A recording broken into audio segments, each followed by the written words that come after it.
Hi all, welcome to my channel. நீங்கள் இன்றைக்கி என்னோட ஈவினிங் vlog தான் பார்க்க போகிறீங்க. ஈவினிங் நான் டின்னரில் வந்து எக் நூடுல்ஸ் செய்யலான்னு இருந்தேன். நல்லா வெஜிடபிள்ஸ், எக்கு, நூடுல்ஸ் எல்லாமே எடுத்து வெளியில் வச்சுட்டு கட் பண்ணலான்னு சொல்லிட்டு கட் பண்ண ஸ்டார்ட் பண்ணிட்டேன். கொஞ்சம் ஒரு 7-8 பீன்ஸு, ஒரு 2 கேரட்டு, சின்ன கேப்சிகம், கொஞ்சம் கேபேஜ் அந்த மாதிரி எடுத்துக்கிட்டேன். ஒரு 2 முட்டை எடுத்துக்கிட்டேன். நான் வந்து நூடுல்ஸ் வந்து மோஸ்ட்லி மில்லட்ஸ் நூடுல்ஸ் தான் எடுத்துப்பேன். ஏன்னா அதுதான் ஹெல்த்தியும் கூட. நம்ம நார்மல் மைதா நூடுல்ஸை எடுக்கிறத விட இப்போ வந்து ஹெல்த்தியர் ஆப்ஷனாக நம்மளுக்கு வந்து இந்த மில்லட்ஸ் நூடுல்ஸ் இருக்கிறதால நம்ம அதுவே எடுத்துக்கலான்னு சொல்லிட்டு நான் அதை தான் மோஸ்ட்லி ப்ரிஃபர் பண்ணுவேன். அதே மாதிரி எனக்கு வந்து நிறைய வெஜிடபிள்ஸ் ஆட் பண்ணுறது ரொம்ப பிடிக்கும். ஏன்னா அந்த வெஜிடபிளோட க்ரன்ச்சினஸ் எனக்கு நூடுல்ஸில் வந்தால் எனக்கு ரொம்ப பிடிக்கும்னு சொல்லிட்டு நிறைய வெஜிடபிள்ஸ் ஆட் பண்ணிப்பேன். அதே மாதிரி எப்போவுமே நான் வந்து சிக்கன் நூடுல்ஸ் தான் செய்வேன். என்கிட்ட சிக்கன் போன்லெஸ் இல்லாததால் நான் 2 லெக் பீஸ் இருந்துச்சு, அதை எடுத்து மேரினேட் பண்ணி எடுத்து வச்சுக்கிட்டேன்.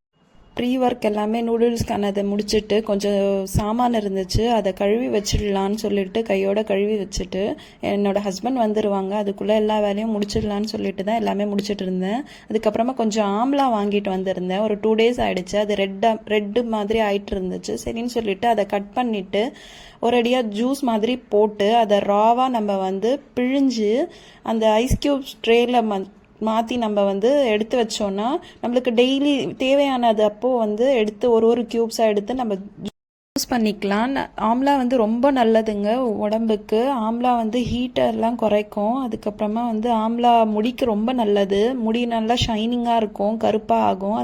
அதனால நீங்களும் இந்த டிப்பை ஃபாலோ பண்ணி பாருங்கள். நான் வந்து டெய்லி ஒரு ஐஸ் க்யூப் வந்து தண்ணியில் போட்டுட்டு ஒரு சிட்டிக்கை உப்பு இல்லைன்னா வந்து தேன் கலந்து குடிச்சிருவேங்க. ரொம்ப நல்லாயிருக்கும். நீங்களும் ஃபாலோ பண்ணிவிட்டு எப்படி இருக்குன்னு சொல்லிட்டு எனக்கு கமெண்ட்ஸில் சொல்லுங்கள். என்னோட ஹஸ்பண்ட் வந்து கால் பண்ணியிருந்தாங்க, அதனால் வந்து டீ போடலான்னு சொல்லிட்டு டீ போட்டுட்டு அவங்க வர வரைக்கும் டீ போட்டுடுவேன் நான். அவர் வரப்போ வந்து டீ ரெடியாக இருக்கும். டீ 2 பேரும் போட்டு குடிச்சிட்டு கொஞ்ச நேரம் பேசிகிட்டு இருப்போம். அவரோட ஆஃபீஸோட இது என்னென்ன நடந்துச்சு இன்னைக்கு ஃபுல்லாக அவரும் என்கிட்ட சொல்லிகிட்டு இருப்பார். நானும் வந்து இன்னைக்கு நான் என்னென்ன பண்ணேன் அந்த மாதிரின்னு சொல்லிட்டு கொஞ்ச நேரம் பேசிகிட்டு இருப்போம். சரின்னு சொல்லிட்டு போர் அடிக்குதுன்னே சொல்லிட்டு வெளியில் போகலான்னு சொல்லிட்டு பிளான் பண்ணியிருந்தோம். சும்மா வெளியில் போயிட்டு வரலாம், எதுவும் வாங்குறதுக்கு இல்லை, சரி இருந்தாலுமே போயிட்டு வரலான்னு சொல்லிட்டு தான் வெளியில் கிளம்பிட்டு இருந்தோம். நாங்கள் வந்து இருக்கிற ஏரியாலேருந்து ஃபுல்லாகவே ஹைவே தாங்க இருக்கும். நாங்கள் இருக்கிற ஏரியாலேருந்து இன்னொரு அதான் ஜுவல்லரி ஷாப்பு அந்த மாதிரி இருக்கிற ஏரியாலாம் போகணுன்னா ஒரு 10 kilometers அந்த மாதிரி போகணும். நாங்கள் அந்த மாதிரி தான் டெய்லி வந்து ஏதாச்சும் வாங்கினோன்னா நாங்கள் போயிட்டு வந்துடுவோம். ஒரு வீக்லி ட்வைஸ் ஆர் ஒன்ஸ் போயிட்டு வந்து எல்லாமே தேவையான பொருட்கள் எல்லாமே வாங்கிட்டு வந்துடுவோம். சரி இன்னைக்கு வந்து சும்மா போயிட்டு வரலாம், அவுட்டோர் ஷாப்பிங் மாதிரி பார்க்கலாம், அப்படியே பார்த்துட்டு வரலான்னு சொல்லிட்டு தான் போகலான்னு சொல்லிட்டு போனோம். அங்கே நாங்கள் இருக்கிற ஏரியாவிலேருந்து ஃபுல்லாகவே ஹைவேயாக இருக்கும். ஒரு 10 kilometers போயிட்டு அப்புறமா தான் வந்து அந்த ஏரியா இருக்கும். ஜுவல்லரி ஷாப்பு நீங்கள் பார்க்குற மாதிரி எல்லாமே இருக்கும். பஸ் ஸ்டாண்ட் இருக்கும், எல்லாமே கடைங்க, ரெஸ்டாரண்ட்ஸு, ஹோட்டல்ஸ் எல்லாமே அங்கே இருக்கும். வெஜிடபிள் ஷாப்ஸ் எல்லாமே இருக்கும். நாங்கள் இருக்கிற வீட்டாண்டையும் இருக்கும், சின்ன சின்ன கடைங்க இருக்கும். பட் இங்கே தான் வந்து ஃபுல்லாகவே நாங்கள் எது வாங்குறதா இருந்தாலும் இங்கே தான் போய் வாங்கணும். சரி போய் பார்த்துட்டு சும்மா போயிட்டு வந்துட்டோம்.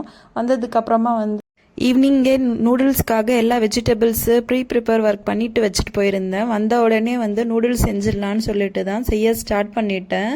நாங்கள் வந்து 8 o'clock எல்லாம் டின்னர் சாப்பிட்டுடுவோம், அதனால் சீக்கிரமாக செய்ய ஸ்டார்ட் பண்ணிட்டேன். கொஞ்சம் ஆயில் போட்டுட்டு இஞ்சி பூண்டு பேஸ்ட் போட்டுட்டேன். இஞ்சி பூண்டு நல்லா சாப் பண்ணி தான் போடணும். சரி டைம் இல்லாததால் நான் இஞ்சி பூண்டு பேஸ்ட் அப்படியே போட்டுட்டு வெஜிடபிள்ஸ் நல்லா சாட்டே பண்ணிக்கணும்.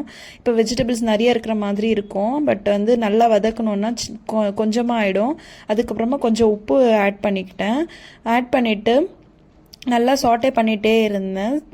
இப்போ அந்த வெஜிடபிள்ஸ் எல்லாம் வந்து க்ரன்ச்சியாக இருக்கிற மாதிரி தான் நம்ம வந்து சாட்டே பண்ணணும். அதுக்கப்புறமா கொஞ்ச நேரம் வந்து மூடி போட்டு சிம்மில் வச்சுட்டேன். அதுக்குள்ளே பக்கத்தில் வந்து ஒரு பேன் வச்சு 2 முட்டை உடச்சி ஊற்றிக்கிட்டேன். எக்கு ஸ்க்ராம்பிள்டு எக் பண்ணுறதுக்காக கொஞ்சம் உப்பு போட்டுக்கிறேன். உப்பு போட்டுட்டு நல்லா ஸ்க்ராம்பிள்டு எக் மாதிரி பண்ணி அதில் எடுத்து போட்டுக்கிறதுக்காக சைடில் அந்த வெஜிடபிள்ஸ் வேகிற வரைக்கும் நம்ம இந்த ஒர்க் பண்ணலான்னு சொல்லிட்டு பண்ணிட்டு இருந்தேன். வெஜிடபிள்ஸ் ஹாஃப் குக் ஆன உடனே நம்ம கிட்ட வந்து சோயா சாஸ், சில்லி சாஸ் அதெல்லாம் இருந்தால் போடலாம். என்கிட்ட இருந்துச்சு, அது எக்ஸ்பயர் ஆகிட்டு இருந்துச்சு. அதனால் வந்து நான் வந்து இந்த மேகி டேஸ்ட் மேக்கர் இருக்கும்ல, அதை ஆட் பண்ணிக்கிட்டேன். அதை ஆட் பண்ணிவிட்டு கொஞ்சம் நல்லா உடச்சி விட்டுட்டு நல்லா கலந்து விட்டுட்டு கொஞ்சம் மிளகாத்தூள் ஆட் பண்ணேன். ஏன்னா என்கிட்ட சில்லி சாஸ் எல்லாமே எக்ஸ்பயர் ஆகிருந்ததால். அதுக்கப்புறமா நல்லா வந்து அந்த ரா ஸ்மெல் போகிற வரைக்கும் நல்லா வதக்கிட்டு இந்த மேகிலேயே இந்த நூடுல்ஸ்லேயே வந்து மில்லட் நூடுல்ஸ்லேயே வந்து டேஸ்ட் மேக்கர் கொடுத்துருந்தாங்க. மேகியில் எப்படி கொடுப்பாங்களோ அந்த மாதிரி கொடுத்துருந்தாங்க. அந்த பவுடரும் நான் இதுலேயே ஆட் பண்ணிக்கிட்டேன். ஆட் பண்ணிவிட்டு நல்லா வந்து அதோட ரா ஸ்மெல் போகிற வரைக்கும் நல்லா வதக்கிட்டு ஸ்கிராம்பிள்டு எக் பண்ணி வச்சுருந்தோம்ல, அந்த எக்கை வந்து இது கூட ஆட் பண்ணிவிட்டு நல்லா மிக்ஸ் பண்ணி விட்டுக்கணும். அதுக்கப்புறமா பாயில் பண்ணி வச்சுருந்த மில்லட் நூடுல்ஸை வந்து இது கூட ஆட் பண்ணிவிட்டு நல்லா மிக்ஸ் பண்ணி வச்சுக்கணும். அதுக்கப்புறமா வந்து நல்லா சாட்டே பண்ணி அது நல்லா எல்லாமே வெஜிடபிள்ஸ், எக்கு எல்லாமே மசாலா கூட நல்லா மிக்ஸ் ஆகிற மாதிரி மிக்ஸ் பண்ணி வச்சுட்டு மூடி போட்டு ஒரு 5 மினிட்ஸ் சிம்மில் வச்சிடணும். அதுக்கு பக்கத்தில் வந்து நான் ஒரு சின்ன பேன் வச்சுட்டு நான் ஆயில் ஹீட் பண்ணுறதுக்காக வச்சுருந்தேன். அதில் இப்போ 5 மினிட்ஸ் ஆனதுக்கப்புறமா கொஞ்சம் பெப்பர் போட்டுட்டு திருப்பியும் வந்து கலந்து விட்டுட்டு அதை மூடி போட்டு வச்சிடணும். அவ்வளோதான், நம்மளோட எக் நூடுல்ஸ் ரெடி ஆகிடும். எக் நூடுல்ஸ் கூட வந்து நான் வந்து சிக்கன் லெக் பீஸ் தான் பண்ணலான்னு இருந்தேன். அதனால் வந்து ஆயில் ஹீட் பண்ணுறதுக்காக வச்சுருந்தேன். அந்த ஆயில் ஹீட் ஆகிற வரைக்கும் வந்து இதை மிக்ஸ் பண்ணி விட்டுட்டு அந்த ஆயில் ஹீட் ஆன உடனே வந்து லெக் பீஸ் போட்டு அதில் வந்து ஃப்ரை பண்ணிடலான்னு சொல்லிட்டு லெக் பீஸ் போட்டுட்ருக்கேன். நான் வந்து சிக்கன் 65 லெக் பீஸ் தான் பண்ணலான்னு இருந்தேன். என்னோடய ஹஸ்பண்ட் தான் வந்து சில்லி சிக்கன் பண்ண சொல்லி கேட்டிருந்தாங்க. சரின்னு சொல்லிட்டு அவங்க கேட்டதால் நான் வந்து லெக் பீஸ் சிக்கன் 65க்கான லெக் பீஸ் அப்படியே வறுத்து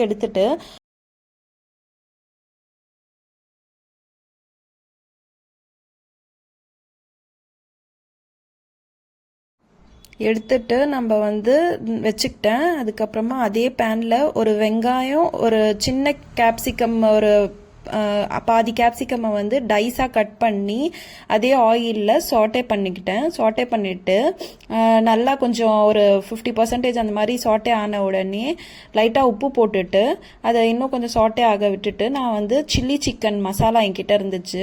அந்த சில்லி சிக்கன் கொஞ்சம் ஒரு 1/2 ஸ்பூன் போட்டுட்டு கெச்சப் கொஞ்சம் ஒரு ஸ்பூன் கெச்சப் போட்டுட்டு அதையே வந்து நல்லா இந்த லெக் பீஸும் போட்டுட்டு நல்லா சாட்டே பண்ணிவிட்டு என்கிட்ட அந்த கார்ன்ஃப்ளவர் இருந்துச்சு.